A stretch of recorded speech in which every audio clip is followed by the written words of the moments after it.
পহেলগামে হামলার পর থেকে তীব্র বাকযুদ্ধে জড়িয়েছে প্রতিবেশী দুই পারমাণবিক শক্তিধর দেশ ভারত ও পাকিস্তান। একদিকে হামলাকারী ও হামলার পরিকল্পনাকারীদের কল্পনাতীত সাজা দেওয়ার ঘোষণা দিয়েছেন ভারতের প্রধানমন্ত্রী নরেন্দ্র মোদী, অন্যদিকে পাকিস্তান প্রত্যেক নাগরিকের মৃত্যুর বদলা নেবে বলে জানিয়েছেন দেশটির প্রতিরক্ষামন্ত্রী খাজা আসিফ।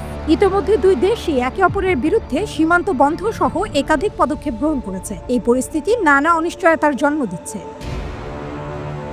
এদিকে দুই দেশের দ্বন্দ্ব কোন দিকে যাচ্ছে তা নিয়েও বিশ্ব রাজনীতিতে উদ্বেগ দেখা যাচ্ছে। ভারত ও পাকিস্তানের সর্বোচ্চ নিয়ন্ত্রণ দেখানো উচিত বলেও মন্তব্য করেছে জাতিসংঘ। গত 22 এপ্রিল ভারত নিয়ন্ত্রিত কাশ্মীরের পহেলগামে বন্দুকবাজদের হামলায় 26 জনের মৃত্যু হয়। মূলত পর্যটকদের ওপর এই হামলা চালানো হয়। এই ঘটনার পর থেকেই দুই দেশের মধ্যে উত্তেজনা তুঙ্গে উঠেছে। সীমান্তের একদিকে যেমন সার্জিক্যাল স্ট্রাইকের দাবি জোরালো হয়েছে, তেমনি অন্য প্রান্তে সমুচিত জবাব দেওয়ার দৃঢ় সংকল্প নেওয়া হয়েছে। এই পরিস্থিতিতে গুরুত্বপূর্ণ প্রশ্ন হলো, উত্তেজনার সবচেয়ে বিপজ্জনক অধ্যায় পেরিয়ে গিয়েছে কিনা। এই প্রশ্ন ওঠার কারণ, অতীতে উরি ও পুলওয়ামার হামলার পর ভারত যে কৌশল অবলম্বন করেছিল, দুই ক্ষেত্রেই ভারত সরকারের নির্দেশে আন্তঃসীমান্ত অভিযান চালানো হয়েছিল। সেই পদক্ষেপকে কেন্দ্র করেই দুই দেশের মধ্যে উত্তেজনা ব্যাপক বৃদ্ধি পায়। পুলওয়ামার ঘটনার পর ভারতের তরফে বালাকোটে বিমান হামলা চালানো হয়। এর প্রতিক্রিয়া স্বরূপ পাকিস্তান পাল্টা পদক্ষেপ নেয়।